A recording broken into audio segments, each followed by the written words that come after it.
All right, so now that Halloween, that Thursday night football debacle has passed, been 3 days now, between the Jets and the Texans. And yeah, I do admit, I did pick the Jets to upset the Texans, and apparently that turned out to be the case. Turned out I was right, just like in my prediction video, I thought I had forgot to turn the mic on, which I normally do, but normally I would do the intro, but I'm gonna just, save it for next video. So I have been doing some thinking, about the state of the Texans, through week 9, so soon to be week 10, and some things I'm starting to realize. And yeah, don't get me wrong, I'm gonna still support this team because I've been supporting them since David Carr was the first ever quarterback of the Texans, along with Dom Capers being the first ever head coach of the Texans. But what I'm starting to understand is about the Texans is, yeah, offense seems to be in shambles. I mean, I get it, injuries. They are enduring some injuries on the offensive side, more than compared to on the defense. But, it's as talented as this team is, like, there is no excuse for this offense to be playing this darn bad, not putting points on the board, especially in the second half. excuse the coughing, but, putting up points in the first half, but not scoring the second half. Yeah, there were games like that last year, that they didn't put points up in the second half. But, man, this year, even though C.J. Stroud, Stroud is not being Stroud. I mean, yeah, some of it is not his fault. But then again, there are some plays that were his fault, as far as him holding on to the ball too long and not throwing it away in time. And, of course, some of it is not reading the defenses and the blitzes effectively.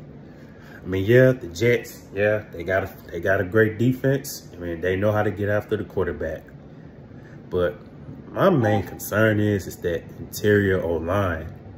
I mean, I get it,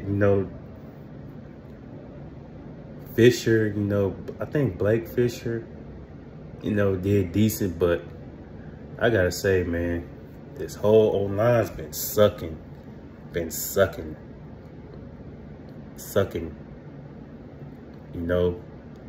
Tonsils, still racking up penalties. I mean, they're just not in sync. Just like the whole Texans offense isn't in sync right now. If with all this, I mean, I get it. Nico Collins does come back. I get it. I mean, thank the Lord. But I gotta say, it doesn't still cure all of their problems, though. Considering the fact that now that Stephon Diggs is out, they still need to add interior O-lineman or two in through the trade deadline, and actually a wide receiver. It doesn't have to be a big name, but it could be a wide receiver that could prove effectively useful to this receiving corps. Due to the fact that, Diggs is out. I mean, provide the spark that this team's been desperately needing. I mean, yeah, I get it. Some teams do peak early. Some teams do peak mid-season. And some teams tend to peak late in the year. I get that. But as far as the coaching, the O-line coach has got to go. And Bobby Slowick, no hate, but man, dude's been play calling predictable, man. He's been being too cute and stuff, man. Not being too aggressive enough to keep opposing defenses guessing. Especially with all the weapons he has, and he's not utilizing them properly, to spread the field. Just like I said in my previous videos, if you want to You want to score points? You want to sustain drives? Open up the playbook, which is something Slowick has, hasn't been doing too effectively. I say give, I mean, yeah, one can only dream, but give Gerard Johnson play calling duty, see what he can cook up. I mean, not guaranteed or not, but give Gerard Johnson a shot at OC, see what he can cook up. And thankfully, this is probably his last year here as far as Bobby Slowick goes. Now, as far as D'Amico Ryans, man, I support that man with a passion, man, but man, he's got to stop being so nice, man. Start, holding himself and the players, even the coaches around him accountable. Starting chewing them out, alongside with motivating the team to playing a lot more consistent. Because next Sunday, Lions coming to town, and that Lions team, who play the Packers today, but that Lions team got grit. They got some mean grit. And they're not going to waste any time, attacking the Texans for sure, because they have ways of wearing teams down.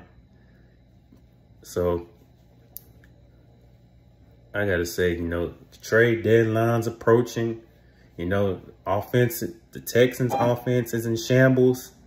Players were going down left and right on Halloween, such as Will Anderson, Jalen Petrie, CJ Stroud. But thankfully, though, they didn't leave the game completely. And I get it, Kenyon Green's been garbage, but I do wish him a speedy recovery now that he's out for the season in 2024. But I don't see Kenyon Green being a starting left guard. I see him, back up at best with another team, by the way, going forward. Back up at best. Because dude gets beat too much. I know, like I say, faced against some great defensive fronts, but inexcusable to get being run over like that. Inexcusable. First round, bust, could have drafted Jordan Davis, in 2022, or even Kyle Hamilton, but ended up passing up on those guys and settling for Kenyon Green. I understand, protecting the quarterback is important. I get it. Protect the quarterback, even though Stroud's been sacked 30 times this year. 3 more behind Deshaun Watson, who's out for the year. Wish him a recovery, speedy recovery, which reminds me of 2018, during his time with the Texans. Watson got sacked 62 times at one point. Why? Because of how bad the O-line was, along with Watson, tending to hold on to the ball for too long. I get it, you want to extend plays, but if you know it's not there, you got to know when to throw the ball away. So, yeah, there's room for improvement. I get that, but moves have got to be made. I have talked about the Texans needing a safety and a D tackle, but now I feel like I'm realizing that the offense needs an upgrade in interior O-line and a receiver. I would like Cooper Kupp, but man, he's been, pretty much injury prone. Chris Olave, I would like, or Michael Thomas. That makes sense. But what can I say? They could be a good use to the offense of the Texans, but wide receiver and interior O-line for sure, or the Texans, huge needs, because nothing seems to change, and they keep going into games playing the way they are on both sides of the ball. It's already enough that they got the Lions coming to town next week. And like I stated in my previous video, you know, to recap, you can't beat a Jets team that was on previously on a 5-game losing streak.